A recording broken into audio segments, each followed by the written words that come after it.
Hey, welcome to the podcast. Before we get into it today, I just want to talk about our sponsors. This is brought to you by Local Menace Apparel. Now, we first came across these guys at Four Chord Music Festival last year, and honestly, they're right up our street, completely involved in the same scene as us. Local Menace is an independent punk and alternative clothing brand, doing things their own way, no corporate nonsense, just quality gear made for people who actually care about our scene.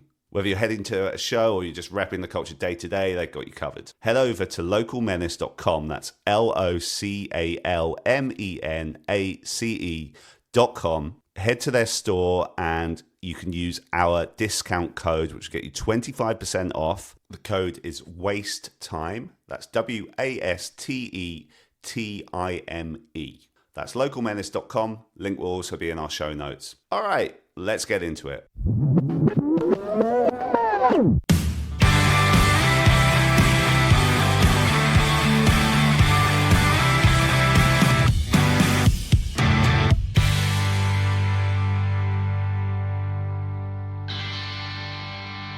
Hello, welcome to the Wasting Time podcast, part of the Never a Phase network.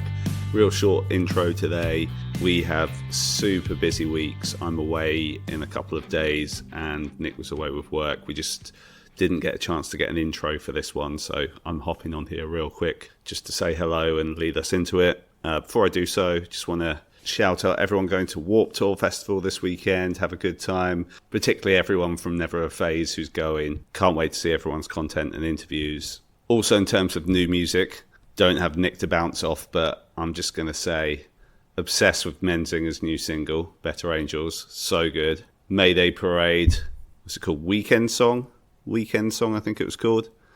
Weekend Music. So good. Just on repeat. And then a great new one from Brian Fallon today, Pearls. So listen to those songs if you haven't heard them. So for today's episode, I spoke to the singer CARR, which was all around the release of her album CARRGIRRL, which came out a couple of months ago. I think let's not waste any time. Let's just get into it. Where are you talking to me from? I am in LA. And Okay. where are you? I am like 30 minutes southwest of London, so I'm kind of like near Kingston. Do you know London a little bit? Because in my car research and the lead up to this interview, I was reading an interview from, I don't know if it was a couple of years ago, but they asked you about a time that you just had in London. Am I Mm, imagining that, or was that the I I went for a little trip there with a friend and I loved it. It was like one of my favorite cities. But I haven't nice? been back yet. I need to go back. How long ago was this? This was like right before COVID hit. So Oh, okay, a while ago. I mean now I know it was like it worked out being good timing because it was like our last our last trip, but Sure, it sure. was way longer now, I guess. Every time people is like, COVID's like 6 years ago. I'm like, what? It's Yeah, crazy. that's frightening, isn't it? It is wild. But I forget where I stayed, but it was just really fun. Like I loved the bars. The bars were so fun. Just Yeah. like the people are cooler. I'm always like, I think I would do really well if I lived in London. Everyone's just like funny and doesn't take things too seriously. I mean, I'm sure not everyone, but a lot of people. Did it feel very different? Were you based in LA back then as well at that time? Yes. But I'm So, originally from New Jersey, so oh, okay. Nice, yeah. nice. So how did London compare to LA where you were living at the time and still are? It was just more like fun, I feel. But I guess back then everything was a little bit more fun. But like the nightlife was fun. I feel like people in LA think they're like too cool to like socialize sometimes at bars. Yeah, I mean we have a little bit of that too, to be Yeah, fair. I'm But sure. I'm sure. Have you ever been to LA? yeah, I've been a few times. I am fond of it. And Yeah. The weather's it nice. the weather is nice, and it is such a different vibe to London. Because, like, if I'm in New York, for example, obviously it's still different, but it has a lot more in common with London, whereas LA is such a different beast. It's more like vacation, probably, it feels like. Yeah, yeah, that's fair. That's fair. But every America trip we do at the minute is Pittsburgh randomly because we're partnered with a Oh, festival there, so that's that's quite so random. random. It's very random, but that's because Pittsburgh's actually kind of nice though. I played a show there and I was like, this is it's fine. It's it. cute. Yeah, it's and as we get to know it, it's kind of becoming our well, at least our American home. So Yeah. yeah, That's it so that's so random. is very random. I know.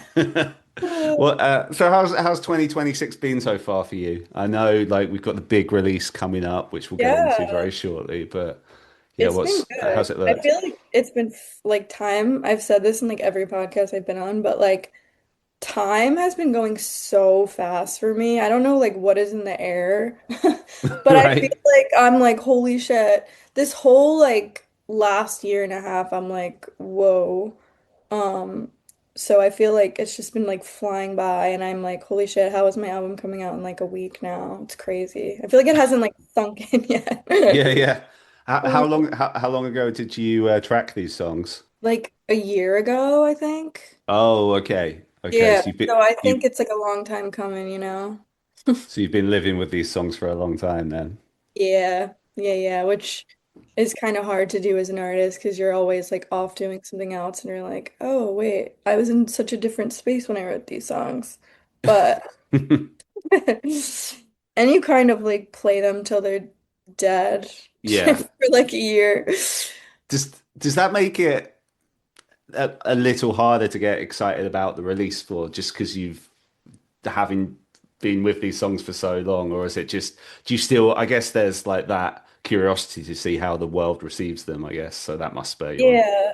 Well, I kind of like I feel like I listened to it a lot when I first like got all the mixes back and we pieced it together, which was like a year ago. Yeah. And it's like I go through a phase where like I don't really listen to it very much and then I'll like listen to the whole thing and I'm like, okay, this is good. Like I feel good about this. Like you kind of Okay. like take a break from it and then you're like, okay, fire.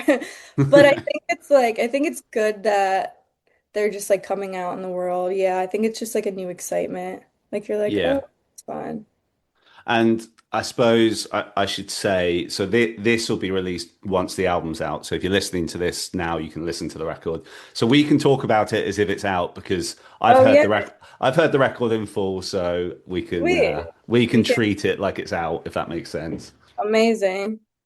Beautiful. What's the best song on it at this point, do you think?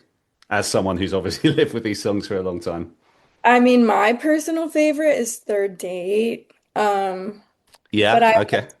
I also love, I think Alien Rat Boyfriend a lot of people seem to really like because it's just a little weird. And we actually, well, I guess it will be out, but we just shot the visual for it yesterday and we had this Oh, like, nice. we made this like crochet, like big alien rat mask that this like guy Okay, was that's fun. wearing. And we like rented this apartment and we were just shooting it and it was so funny. So I feel like it will be really funny, hopefully. Yeah, yeah. I mean, that makes sense to pick as a single. It's definitely the one that stood out to me. I mean, I know Mud's out at time of recording. Mud is out, but I mean that's an obvious earworm for me Yeah, straight away. that But seems yeah, doing really well. I think that's doing the best probably. okay, It seems to be really resonating with Mud, which is nice. I mean, I've always loved that song too.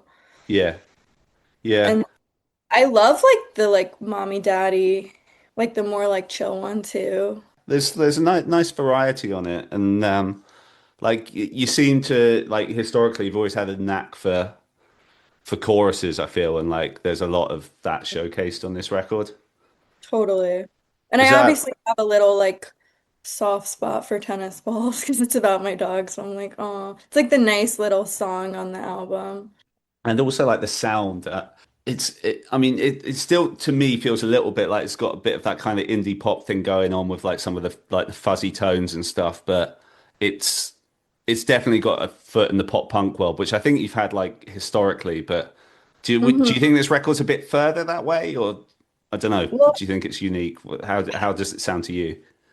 I feel like I tried to go backwards almost to like a more like demo-y sound. Like I didn't really I feel like I was going a little bit too pop punk and I didn't really want to do that. So we kind of like Yeah, took a step back. So I feel like it's like a little bit in between, maybe, where it still kind of lives in that world, but I wanted it to sound a little bit more like demo-y, more like indie pop rock Okay. sounding. So Okay. I feel like it's like a little bit of both, maybe. I don't really know. I feel like anytime anyone asks me like what genre my music is, I'm like, I don't really know. I It's a have tough one, no isn't idea. it? I guess taking it back a little bit. Tell me a little bit about the kind of music you kind of gravitated towards growing up. Like what's Well, growing up, I listened to a lot of like Avril, All American Rejects, like okay. kind of all of that stuff. I also like grew up listening to like the Beatles and the Beach Boys just because my dad was a fan, so I would just listen to that a lot. Yeah. Um, and yeah, I think it like makes sense. Like you don't really realize it when you're obviously in it and like making these songs, but like I've had people be like, "Oh, that makes sense." Like I can hear a bit of like that crossover. Especially the Avril stuff, I feel, because I think I used to get compared to like her music a lot, Okay. especially when I was first starting. But yeah, I feel like that, but my music taste is kind of like so all over the place. I listen to so much random shit. What are you into currently? Like what songs are on repeat, I guess, and you'll kind of I have go been, to. I feel like I've been listening to, I love like Joe Keery's new album. I listen to a lot more like indie sounding stuff, I feel. What has been like, what have I been on repeat? Let's see. Yeah, have a quick I've look. honestly been really been fucking with Harry Styles' new album. Oh, really? Yeah, I really like two of those songs. They've been on repeat. Just like so many random songs where it's like not even really like New Slang by the Shins is one of my favorite songs. I feel like there's just so much random shit on my phone. What about you? So I try and keep it varied, but I do find myself as a man in his 40s who's still very much in the on the pop punk vibe, you know, Yeah. like You I just guess listen to me 24/7. say again. I said you just listen to me 24/7, I Well, guess. I do. Yeah, I do now that I've got this record. Yeah, yeah, yeah. Yeah, it was the new Found Glory record, but now it's yours. Oh, nice. Yeah. So like, I've seen you talk about this in a couple of interviews as well. So like going back to like when this all kind of really kicked off, like were you trying to pursue acting initially? Is that what took Mhm. you to LA originally? Yeah, I went to school for TV and film and did a little bit of that, and I moved to LA and I got like a really shitty agent, and then in order to audition, I needed to have my days open, Sure. and I needed a job obviously, and I was just like really young, and I hated the restaurant industry, and I feel like that's what all actors kind of do. Yeah, typically, right? Um, and I fucking hated, like, I hated the restaurant industry. So I was like, I'm not doing that, but I don't know what else I can do, like, at night.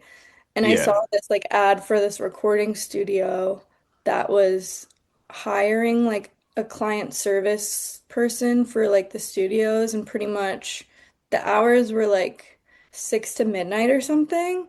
So I was like, oh, and then I went in for the interview and they were like so desperate to hire someone. So they're like, can you start like right now? And I was like, sure. Um, Okay.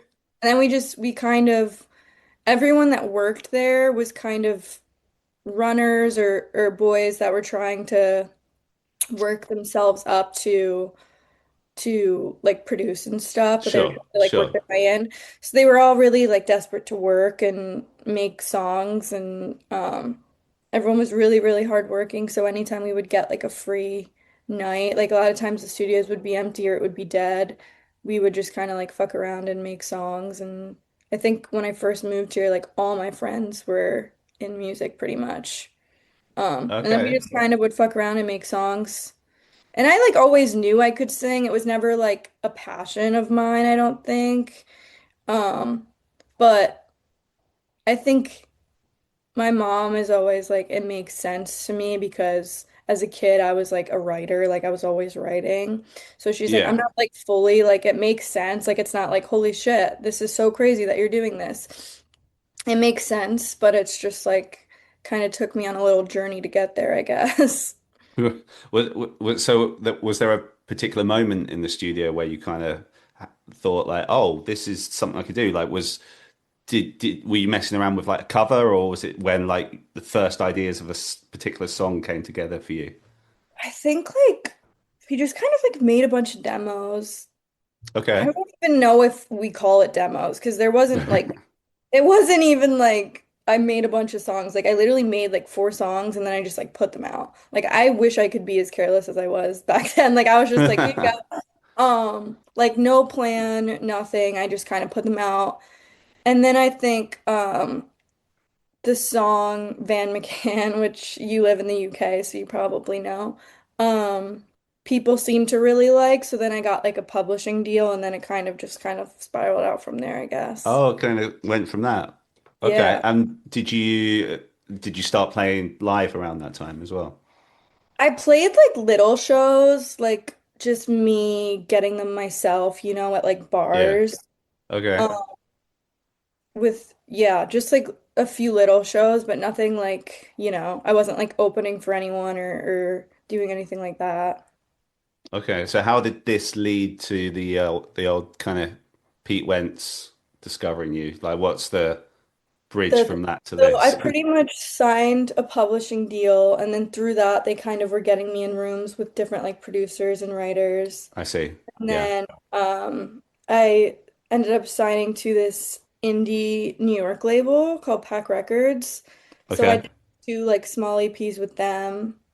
And then Pete heard one of the songs from one of the EPs. He heard, I think he said it was Sprinter Van that he really liked. Okay. Yeah. Yeah. Um, he reached out to me on Instagram and then I connected him with my manager. Okay. And how quickly did that kind of turn into being on DCD Yeah, DCD2 DCD. record? That's what his label's called, Yeah, right? it's a worm, but Yeah. um, they we pretty much like I met Pete, and I think in the music industry it's so like common, I guess, to just get your hopes up and then get let down like constantly. So I Yeah, think like I've managed artists as well, so I kind of had my own totally. experience of some of that. So I've gotten pretty good at like cutting that cord or like being disconnected from getting my hopes up, I guess. Okay.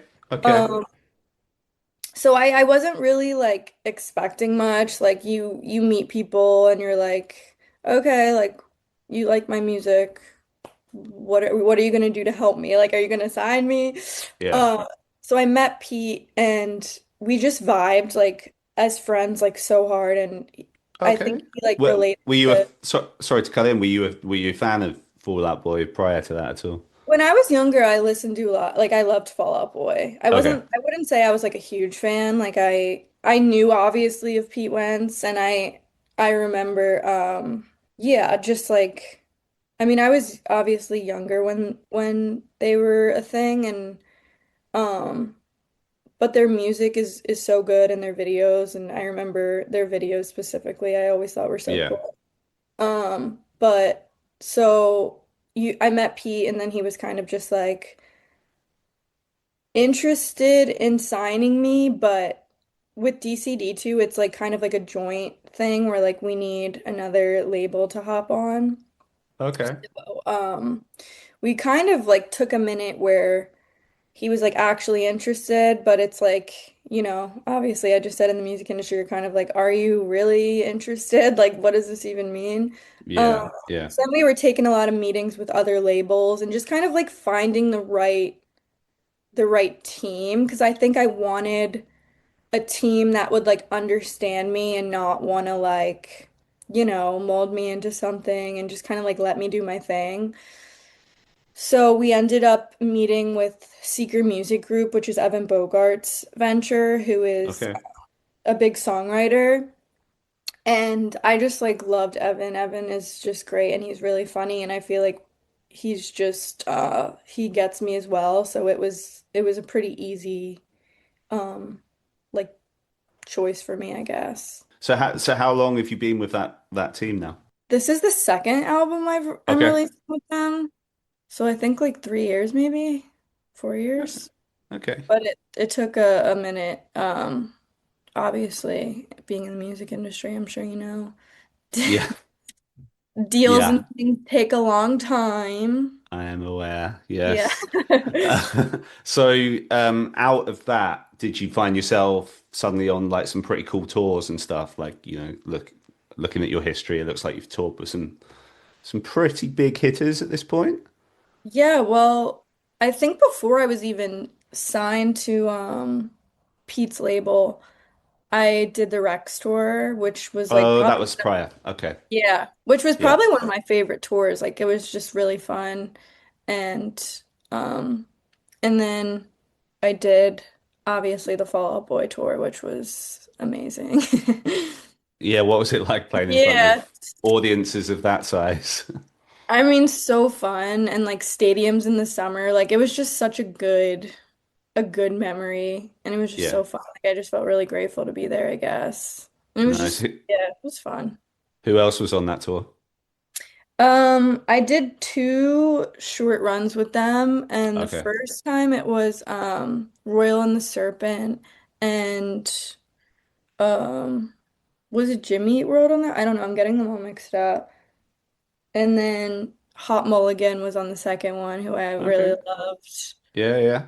They're really fun. And then I think Jimmy Eat World and Hot Mulligan were on the second one. Oh, Bring Me the Horizon was on the first Oh, one. okay. Fellow Yeah, Brits. Okay. yeah. It was a good, both tours were really fun. I mean, how I've can you have a bad time playing stadiums? Like, I feel like I can't say. I mean, I yeah. guess people would be, I don't know. I feel like a good amount of artists like don't really love to tour, which I find really interesting. But I guess it can be mentally a bit draining It sometimes. has its downside as well, right? Have you never like felt a bit burnt out being on the road, or do the positives outweigh that for you? I kind of like it, but I think the longest tour I've been on has been like 3 weeks. Like, I haven't been on like a massively Oh, long. okay. Yeah, yeah. So I think I don't know. I guess I really can't say. I'm going on tour in like 2 months with the Cab. I'm opening for them. I Yes. think it's like my longest tour. I think it's like a little over a month. Yeah, Yeah, I we'll see. got sent the dates. It looked quite extensive. Yeah, let's talk about that a little bit. Were Yeah. you a fan of the Cab growing up? I was not. Okay, fair enough. But Fair enough. Yeah, yeah, yeah. respectfully. Um, but I obviously dove into their music when I got the call that I was going to be on the Yeah. tour. Like, It's it's great. It's it's cool. very it's always I always thought it was very Fall Out Boy. The vocals Yeah, was yeah, definitely that it's vibe. sick. And I'm excited to be on the road with them. I think it will be really fun. My friends, all my friends like were fans of them, so they were like, that's sick. Okay. Yeah, Yeah. and like decent venue. It looks like there was a few House of Blues type venues and stuff. So hmm Which are decent almost sized like rooms. more fun. I think I struggle as an artist with um like having such a big opportunity, which sounds like kind of selfish, but like opening for Fall Out Boy and being like treated like royalty and like it's obviously playing stadiums is so nice that it's kind of hard to like go backwards and play really small rooms, but Sure. this tour these venues are great. I think it's like a perfect little like bridge for me because they're more like intimate, but they're also like not small, you know. So I Yeah, think what are it'll be we doing? fun. Like 1500, 2000 a day, that kind of Yeah. room? Yeah, hmm okay. That makes sense. Have you played many shows outside of the US at this point? No, I haven't, which I Okay. need to. I need to come to the UK. Yeah.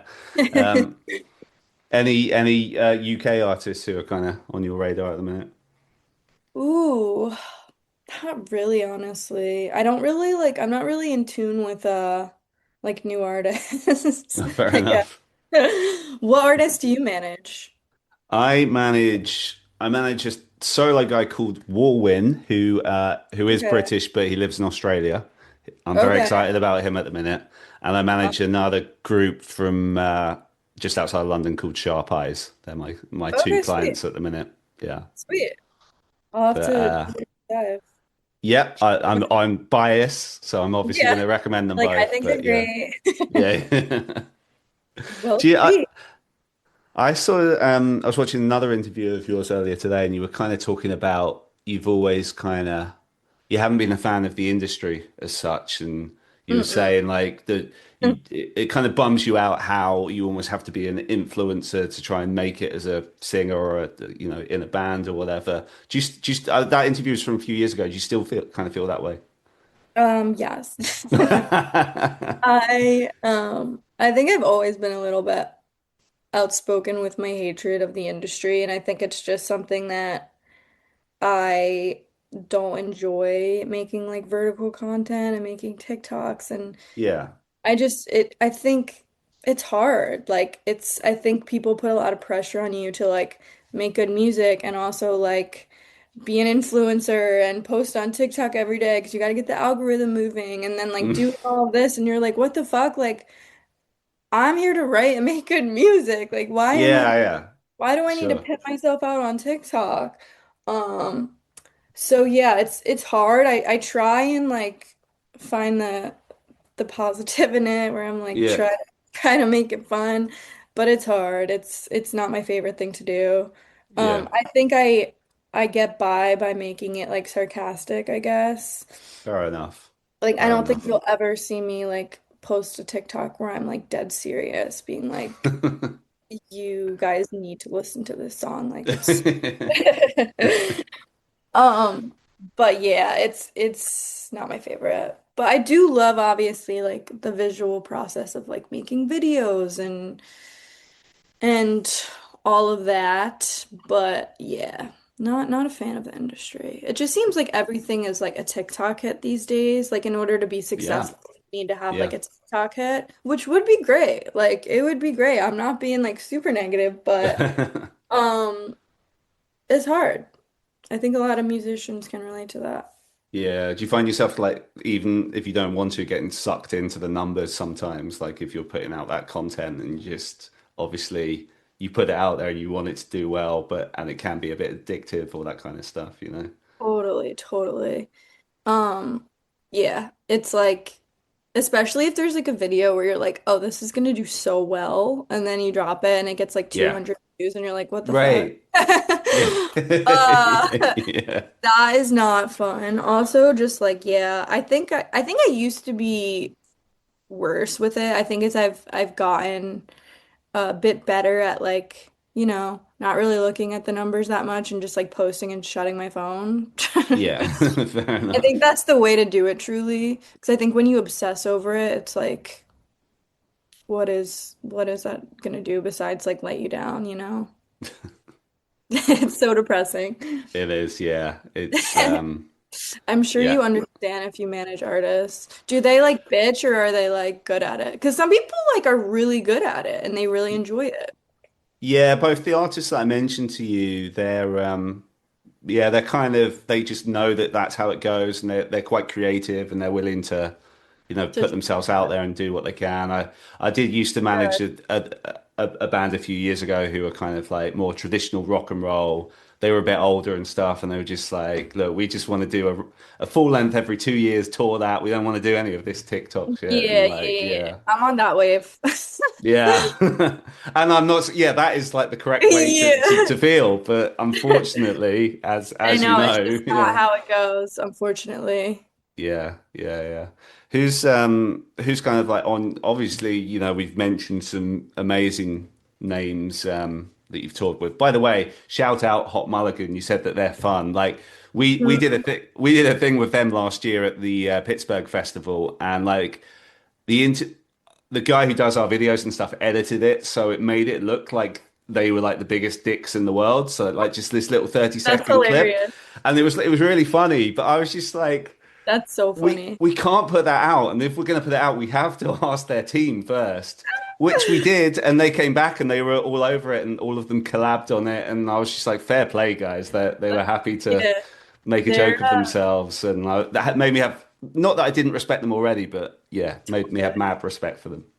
yeah, they're really fun and a good time. And just like funny and down to earth. They're great guys. Yeah, yeah, yeah, and having extraordinary success as well. So Yeah, they're doing amazing. I would yeah, love to play a show with them again.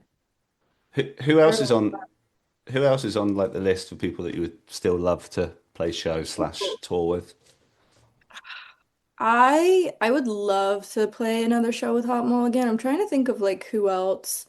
I kind of try not to, as we said earlier, get my hopes Hmm. up or like really want something that bad in this industry because Yeah. um I'm trying to think. I would love to play shows with like um I mean I need Pete to plug the like Green Day vibe or something like that. I don't know, just like a cool band, I guess. No one like specific, Okay. unfortunately. Should probably make a little like list of artists that I would love to open for, but I just don't get my hopes up on it. I understand that. Have you done Yeah. have you done many big festivals so far? Not really. I've done like gosh. I haven't really been on like the festival wave. I did the emo festival last year. I forget what it's called. The one Do you in Vegas. mean when we were young? Yeah. I did that last year. That was really fun. Um, and I did I forget the other. I always forget what they're called. I did another one, like Summerfest, I think, or something. Oh yeah, okay. Yeah, I So did that. Milwaukee or something? Yes. Yeah. Yep. And then I did like a college show or two, which are also fun. Yeah. But Yeah. yeah, when we were young was sick because the lineups are always like Always yeah, stacked. Yeah, yeah, yeah. they're always like a really good time. Did you get to cross paths with like many of those artists? I assume you did. Yeah, I did, but it's like I feel like a lot of people keep to themselves, which is fine. And I think it's like everyone's on such a different schedule. Like my set was obviously really early. So Sure. it's like I did my set and then I kind of just like hung around and like watched some artists that I wanted to see. Who did you watch? I watched Boys Like Girls and then I got to see a little bit of My Chem obviously. They were like Hmm. headlining. And Fall Out Boy was there. Obviously, I had to support Of course, support support your them. Yeah, friends. Yeah, obviously. yeah. Yeah, Um, yeah. so yeah, it was a good time. But it's like a long day and like the Vegas October weirdly is like the hottest time here, so I feel like you're like Yeah. on the blacktop like dying. But it was a fun time. The record, for the purpose of our conversation, coming out soon, but for the listeners, the record that's out always feels weird when I have to phrase things like that. Yeah. And then the cab tour, which I think begins in May. How's the rest of 2026 looking? I don't know. I don't know how restricted you are and what you can share at this point. But I can share. I think we're just kind of like going with the flow. At least I am. Yeah. I don't really like hear about things until they're like I get like an offer on them, you know? Um, Fair enough. Yeah. Yeah. And because I what don't really like to. Like I'm like I don't really want to I said this a million times, but it's like I told my manager like not to really let me know if I'm like up for something or if they're like trying to get it because it's like I hate getting this excited for something and then Yeah, being like, this is clearly "Oh, this is definitely a thing for you because obviously you've mentioned yeah." it several times in this chat. So I I really like am trying to work on like detachment and just fully detaching myself from like everything in life and just not getting my hopes up for things and to just kind of like just do my yeah, thing, focus on myself and focus on making yeah. good music and you know, as lame as it sounds, like whatever's meant for you will kind of like find you. It sounds like a really healthy way to look at things because like I get it. Like we have things with this podcast, like, we may, it sounds like we're getting a big A-list guest or something, and then like people start ghosting you and you don't hear. So I can Yeah, imagine when it's your actual career, like it is for you, then it totally. can be tough, right? Yeah, and it's just like it's not fun to like be like, wait, am I gonna get this tour? And be like so excited and be like, oh shit, I fell through. Yeah. Um, so yeah, I think that's just something that I'm practicing a lot this year is just detachment from things. And Yeah. being excited and hopeful, obviously. Like I'm not super pessimistic, but I think just detaching from like the outcomes of it, I guess. Yeah, yeah. And in terms of new music, because as you said earlier, this new record, I guess, the songs are actually tracked a year ago or so. So are you constantly in sessions writing new music, thinking about the upcoming releases, or are you just kind of focused on this record at this point? Well, we've been doing like a little bit of both. I think obviously the last few months have been a lot of like focusing on this record and like content and all that stuff and Yeah. interviews. Um and it's been fun to like relive it, I guess, but definitely excited for the stuff that we're working on now. Um Okay. yeah, it's a little bit more like weird and experimental maybe, but it's hard to say. I think I'm in such like a little like in between phase right now where like my record's not out yet and it's like we're still Sure. kind of like well, I guess Yeah. it is out. Oh yeah, of course. Yeah, Yeah. yeah, yeah. But we're figuring out where to go from here, I guess. Yeah. But I it's guess still you. kind of like I found my people that I love to work with, that I like to write with, that I like to Oh, make okay. music with. So it's kind of like my same little circle, which maybe I'll break out of that one day, but Yeah, but you found like what works and I stuff. found So what I enjoy at least. yeah, that makes sense. Okay, so I guess we're just going to see also how this record's received, and that Yeah, might I kind guess of we'll naturally see. lead you in a direction as well, right? Yeah, like I would love to do another run in the fall. Like obviously I would love the producer I work with just moved to this like really nice spot upstate New York, like in the middle of the woods. And Nice. he has this little like back house studio that's amazing. And I would love, like we talked about going out there for like a few weeks and just like really locking in, Yeah, which would be really fun, which is what we did to finish this record as well. But I think it's fun when you kind of have like a fresh slate and you're like, where should we go? We can really go anywhere we want, yeah, which is yeah, of always course. Yeah. But on the subject of New York, do you miss living back east, being from New Jersey? I do. I definitely miss the East Coast. Like mainly the weather, weirdly. I love like the cold, which is really odd for me to say living in LA. And But just kind of you get season. seasons, right? Yeah, you get Unlike in like the LA. fall and stuff. Like here Yeah, it's I think it gets a little like repetitive of just a sunny day every day. Like I'm like I would love like I was kind of jealous of everyone getting the snow. I was like, I yeah. want to be stuck in a snowstorm. Um, so I definitely do miss the East Coast a lot. For sure. Carly, I think we can probably wrap things up there. Amazing. Really appreciate your time, and yeah, Thank you for having me. yeah, of course. And good luck with the record, which is out now, and the Too. cab tour. And hopefully, we'll see you over in the UK before long. Yeah. If we come to the UK, you have to come to the show.